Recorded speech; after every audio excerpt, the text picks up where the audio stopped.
I'd like to thank the people here for attending. I appreciate that very much. I'd also like to make mention of my wife, who's been supportive of me in my researches and interests. It is on. Oh, I see. Yeah. My wife has been very supportive of my researches, and I'd like to thank her, especially. She sends her regrets of not being here with me. Naturally, Steve Elswick gets my thanks as well. I appreciate him having me here as a speaker, and I appreciate you being here.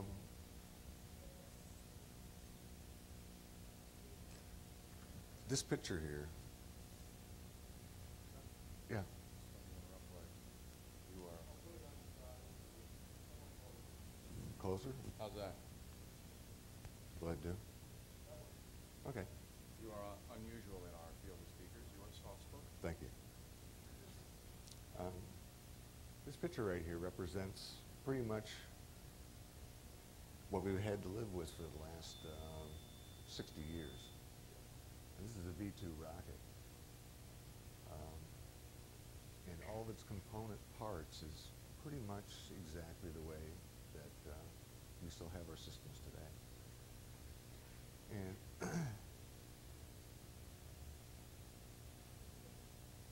the rocket engine here was able to produce about 52,000 pounds of thrust. The rocket itself weighed approximately half that, about 26,000 pounds. When it lifted off, yeah? I apologize for the interruption, Yeah? both you and the audience. And I used correct description, but with not enough qualifiers. You are very soft-spoken. Soft-spoken, I know, I understand. I think. Anyway, this is 52,000 pounds. The rocket itself weighed 26,000. So you had twice the thrust per weight ratio, which meant that when it lifted off at an acceleration of 1 G. It had a flight time of about 60 seconds. And that's how long the engine burned before it ran out of fuel. And at that point, because you're losing weight as you're expending propellant, your acceleration increases. And ultimately, with burnout, you were doing pretty close to 6 to 8 G's worth of acceleration. The thing traveled only about 200 miles at a max altitude of about 60 miles. And that's what they did way back in the 1940s. The first rocket that we launched astronauts into space with was a Redstone. And Alan Shepard and Gus Grissom both were launched with the Redstone. And it basically was only an enhancement of this basic design here. A little bit bigger. The engine itself was quite a bit different. Its regenerative cooling was in the form of coils wrapped around the engine with propellant going through it to keep it cool. The German model, they actually used fuel injection in there to keep the sides cool. But that's about the only difference.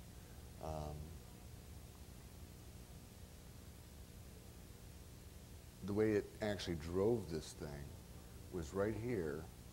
They've got, well, let's see, let's point out here. Right here, that little tank held hydrogen peroxide that they injected into a combustion chamber. And that changed into superheated steam around 700 degrees centigrade. And that went into this turbine and spun it up around 3,600 RPM. Excuse me, that's not right, 5,000 RPM. And produced pretty close to 600 horsepower. That drove the turbo pumps that pumped the, let's see here, the liquid oxygen here and the alcohol here at 475 pounds per per second worth of propellant into the engine.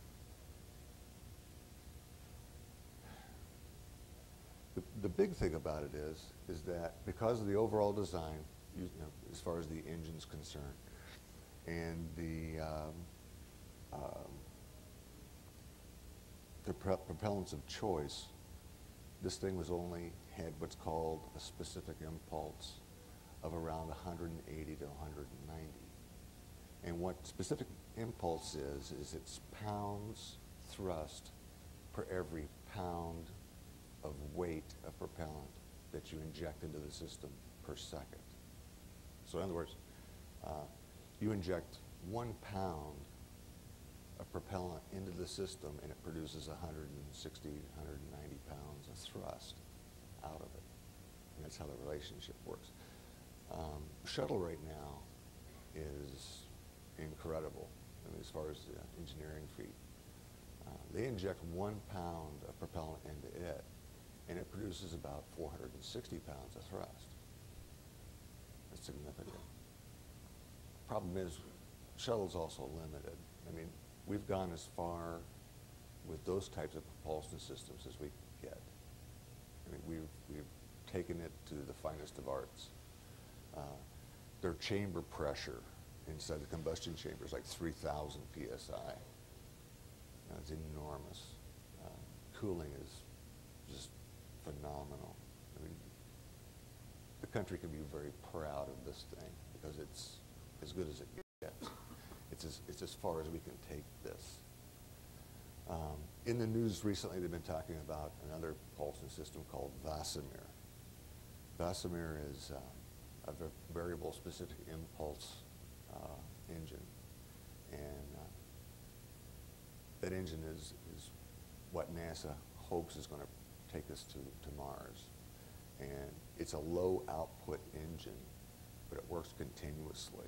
And it can actually cut the time of the trip down to, I believe, like 90 days, 3 months.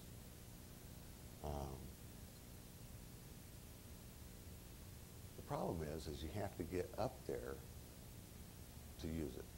You have to be in orbit to be able to use this engine. And that's a problem. You know, as far as us becoming a spacefaring nation, we're not ever going to be able to do that unless we can get off the planet and into orbit. And shuttle's not the way.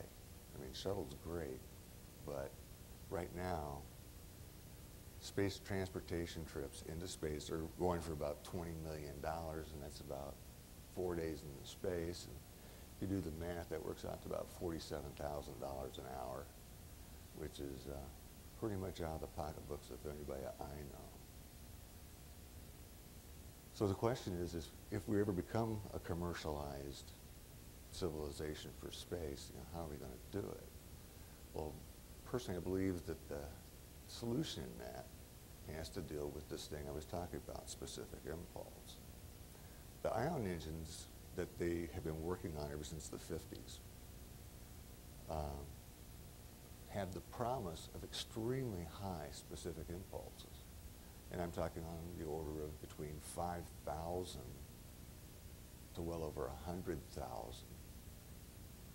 So in terms of what we've been talking about, you put in exactly 1 pound of propellant and you get 100,000 pounds of thrust out of it. Well, how does it do that? Well, it's very, very simple. To get force, you have to have mass and you have to have velocity. So it's taking that 1 pound and it's the product of the velocity that gives you that thrust. Well, it's very hard for us to be able to do that because with ion engines, the very first thing that you have to do is you have to have ions. So you have to take your mass, you have to ionize it, and a lot of that's considered just to be loss as far as energy. That cuts down on efficiency.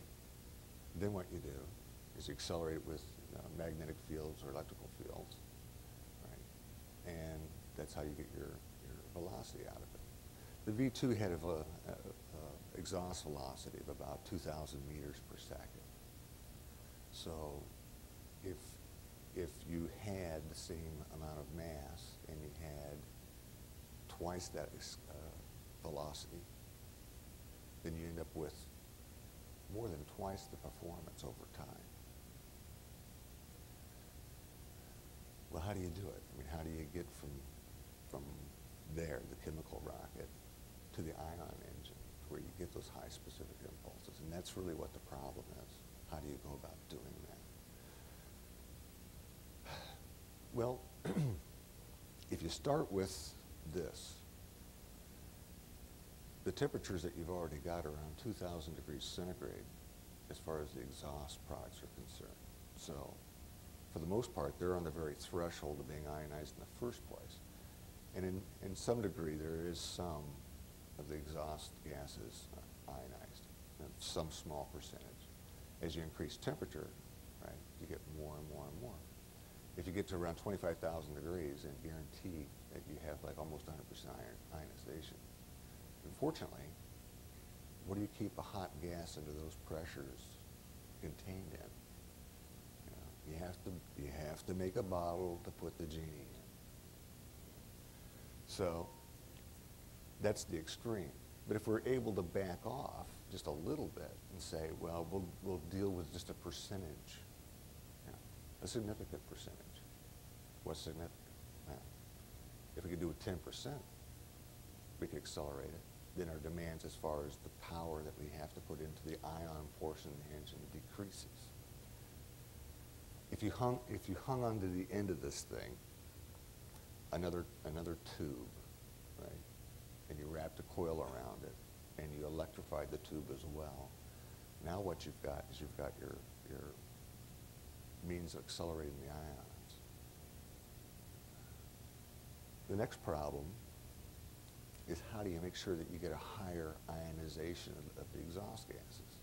Because that's what you want to do. One possibility is using a different selection of fuels.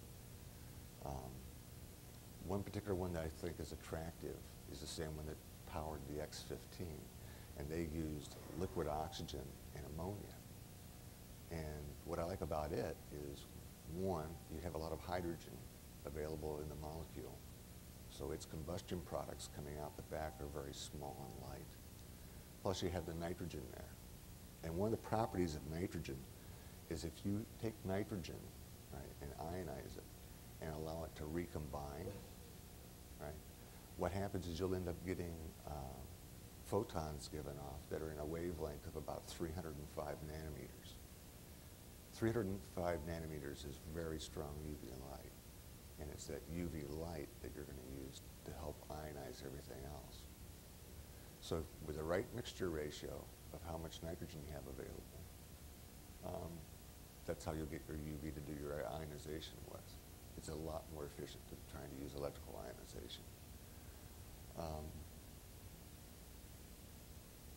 I haven't had an opportunity to do a lot of experiments, just primarily research. And some of the experiments I have done have to do with spark gaps in Tesla coils, because you have an awful lot of UV given out of those. I haven't done an ammonia test yet, and I haven't done a nitrogen-only test, but nitrogen laser effects are pretty well documented in the literature. If you go out there and look at it, it's a foregone conclusion that the photon energy is available. One of the interesting things about nitrogen lasers is also the fact that they're self-starting. I mean, you almost have to do things to keep them from working so well just to get them to happen, I mean, to have them reliably. If necessary, you could also have pressurized nitrogen that you send through a spark gap as you introduce it into the engine to assist. Another thing about rocket engines is you don't run at stoichiometric mixtures. In other words, it's stoichiometric mixtures. What you have is you have just enough oxygen to burn with just enough fuel so that you have a complete combustion. We don't do that, not on rockets anyway. What you do is you run fuel rich, just like your car. That way you don't have to worry about burning anything up. Also, you end up getting your highest exhaust velocity that way. Well, in the engine I'm proposing, what you would do is you would run it stoichiometric, but you would augment with the nitrogen so that now you've got fuel rich. Plus you've also got the ions available.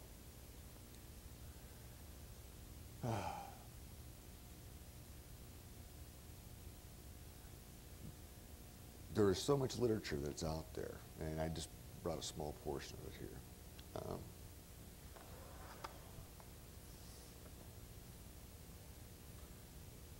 Before NASA, there was the National Advisory Committee for Aeronautics, and they operated from 1917 to about 1958 when NASA was formed.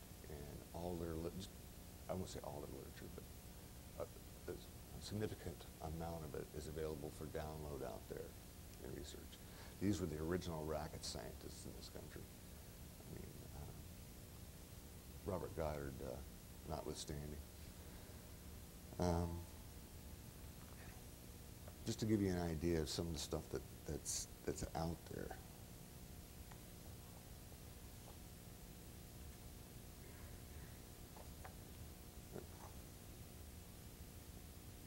This right here is a paper on experimental investigation of a lightweight rocket chamber. So that's how to build a rocket chamber.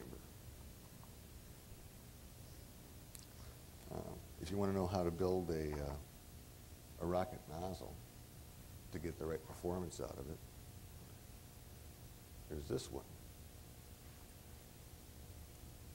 If you don't like that one, you have another one. Everything you ever wanted to know about how to build a rocket nozzle.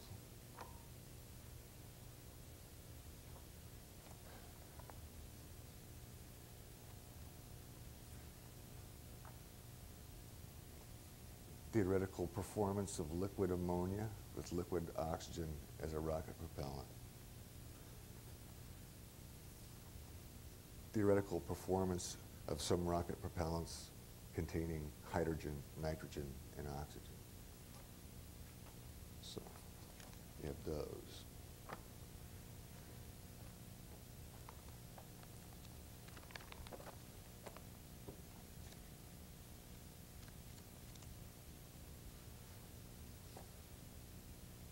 Fuel injection into the rocket engine is pretty critical, and a lot of papers were done on that.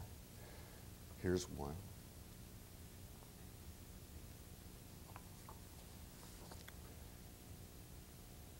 Here's another one.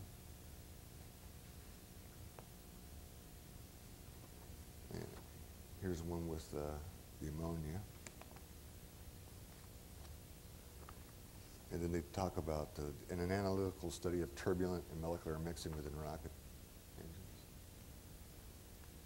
So there's like reams and reams and reams of information out there that are available. I've got 2 papers that have to deal with just what the atmosphere is made out of at different altitudes, what its conditions are, that type of thing. Here's a paper on the aerodynamics of bodies, wings, and wing-body combinations at high speeds and angles of attack, supersonic speeds. Shuttle wasn't really a new idea to speak of. That's 1958. This thing is like 80 feet long in its design. The papers, I don't have the copy of that paper with me, I left it at home. But this thing was designed to be a Mach 18 glider.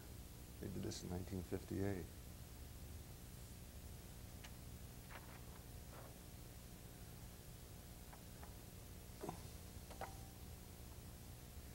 Propellant vaporization is a criterion for rocket engine design. This one has to deal with relation between percentage of propellant vaporized and engine performance, and this one has to do calculations of chamber lengths to vaporize a single drop of heptane. So how long do you make your combustion chamber? It's right here. And I go on and on and on and on. There's a significant amount of information by amateurs out there, which is very informative and enlightening. There are even some, I don't know how to put this. Here's a paper I found on the web for throttling of liquid hydrogen, so you can throttle your engines. things on electrical propulsion that are available on the web. This is another NACA paper. It's on flow of electrically conducting fluids over a flat plate in the presence of a transverse magnetic field. This is dated 1957. You read the paper, you find out they were thinking about using magnetic fields to limit how much heating that they had because of friction. Here's a paper I found on electric propulsion. An article for the Academic Press Encyclopedia of Physics and Physical Technology. This talks all about the type of engines I've been talking about as far as ion, electrical propulsion engines.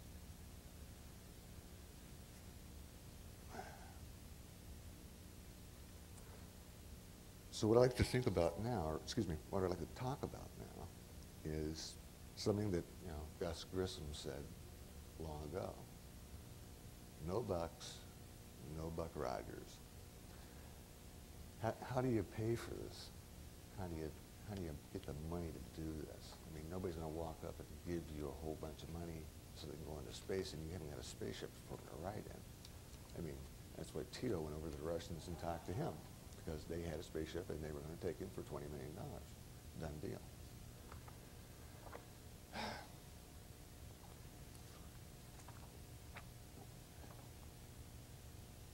This is the second conference I've got to talk in. The first one was the first high energy conference, and that was when Steve Elswick put in. And what we were talking about there at that time was a Tesla turbine. And we built one, we demonstrated one right there in front of the group. We spent up to 10,000 RPM. I'd written a computer program to help do some modeling of the turbine based on this paper. And this is probably the best mathematical analysis of Tesla's turbine I've ever seen or ran across so far. Master's thesis, 1954, University of Illinois. From that, I wrote my program to do the modeling with. The guy who actually fabricated the model for my design wouldn't do any enhancements until he got $10,000 to do development, which effectively killed our turbine project. I haven't given up on the turbine. I just can't afford to develop it. Part of what I was doing, though, was doing additional research. Because I can't build one, I can do paperwork. I can still find out what's out there, try to discover things, pursue it as an intellectual exercise, which I'm getting very tired of. That pretty much led me to this paper.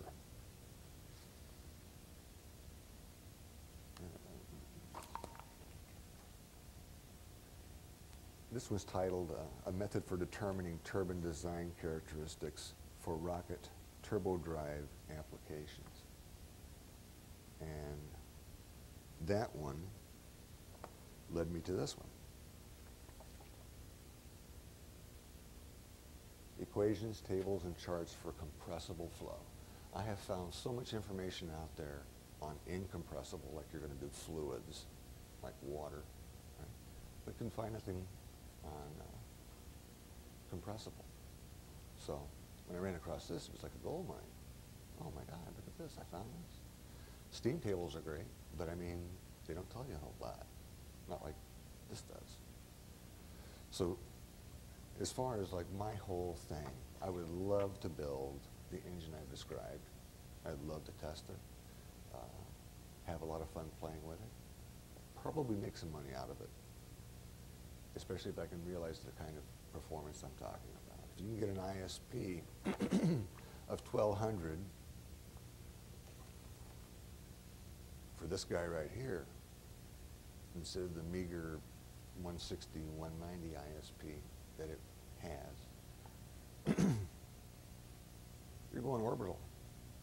You launch it off the ground, it's 46 feet tall, 5 feet 5 inches in diameter, significantly shorter than John Glenn, on his Atlas rocket. But it would have the performance to be able to take it into orbit. The Germans built these things for about 17,000 US dollars in 1943 money. It was 1/3 the cost of a Hinkle bomber. No crew. Didn't have to worry about losing pilots. If you actually launched it, you had more than even chance that it was going to go out to its target. Accuracy wasn't there, but comparatively speaking, it was cheap. They built them by the thousands.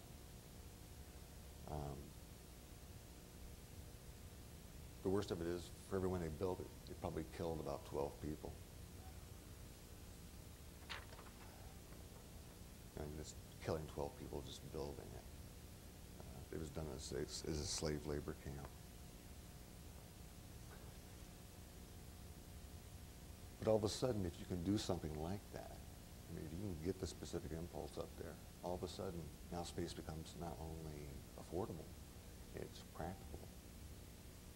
And no more big tickets. No more $4 million. If you could give just an airplane ride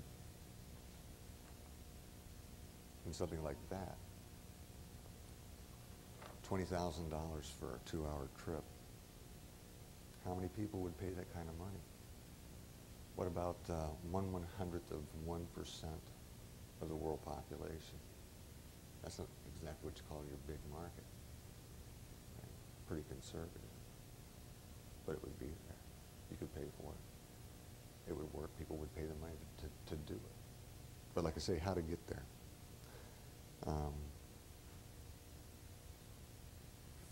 The turbine, I think, is actually the way to do it. And I've decided to go ahead and pursue that. I'm going to make my turbine and build it myself. And to fund that, I've got 40 acres in southern Colorado I'm going to sell for $15,000. And with all that money, I'm going to build my turbine. How I'm going to market it? Well, yesterday we enjoyed a 100% solar day. Today we're enjoying another 100% solar day here. Guarantee we had one down in Phoenix, where I live. The whole Southwest probably got to enjoy that. One thing we have is an energy crunch. People are worried about losing electricity. You lose your electricity, you lose your air conditioning. You know, things get hot pretty quick. What I've conceived is this. You actually have 2 turbines, 2 pumps, common shaft. You have steam generation from a solar collector. And I'm estimating it can be done with 2.5 square meters of surface area for the collector. But the steam goes to a turbine and drives it.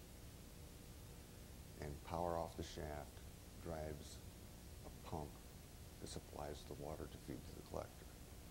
So you're stealing a little bit of the energy out of the sun to pump the water to supply the steam to drive the system. Right? You probably have to get it jump-started, and you can do that with pressurization. You know? But the other pump and the other turbine, what that's all about is you'll take air, the air's pumped. Under the pressure, it gives you heat. You go ahead and go through a heat exchanger and lose that heat generated. And then you feed it back through the other turbine, which acts as an expander. Right? And now you have this big temperature drop. So there's no refrigerant. You're going to be cooling with air. And it'll work as long as the sun's up. And during the summer, that's a pretty good deal. So you have a one-time cost for this whole thing, and you can air condition your house with it. That's my next thing. I only have 2 items to get before I can really get started on this whole thing. I need a small lathe, and I need a welder, and that's it. So if I can get my property sold, I'm on my way. And I'm looking forward to doing that as soon as I can. Like I say, I've got enough papers, my wife will tell you, and it's time to actually do something with it. But like Gus Grissom said, no Bucks, no Buck Rogers. And I believe that because it's true.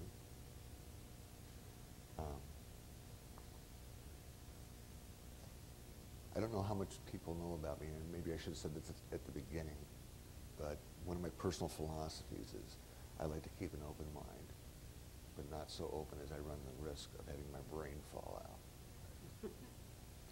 And I like philosophy almost anywhere I can get it that makes sense, that I like a lot. And one particular item comes from Isaac Asimov.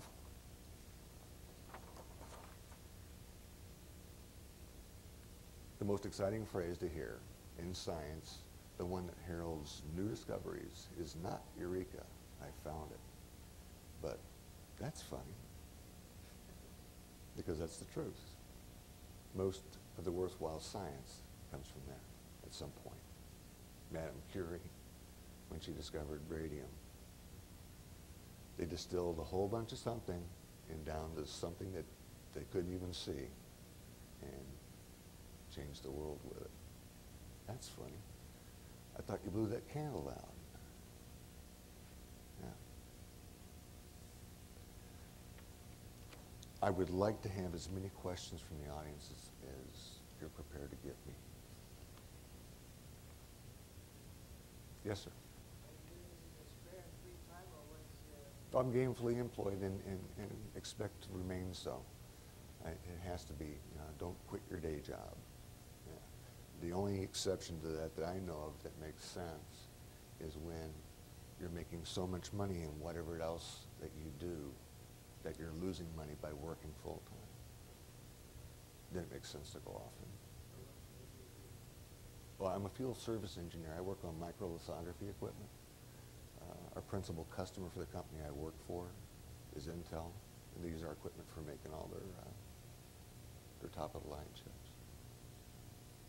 I've been doing that for 16 years.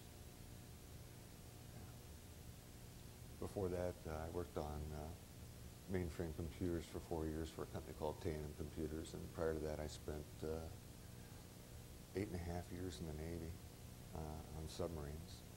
My first duty station, because I had this love of rocketry as a kid, was Naval Guided Missile School in Damnick, Virginia. I ended up getting away from rockets, though. I had this whole thing about mass destruction. I kind of got it. I had a problem with that. And I thought I made the right choice for the right reasons, so I got out of that. Another question? Yes, sir. Otiba? Yeah, I know Jeff Hayes real well. I haven't been keeping in touch with him as closely as I'd like to, but I've seen a lot of research that's going on out there. I still think there's more than adequate room for me to do my thing as well. There's actually a small group in the Phoenix area that's working with turbines as well. I haven't had a chance to meet any of them. Yeah, it's pretty interesting work. Other questions?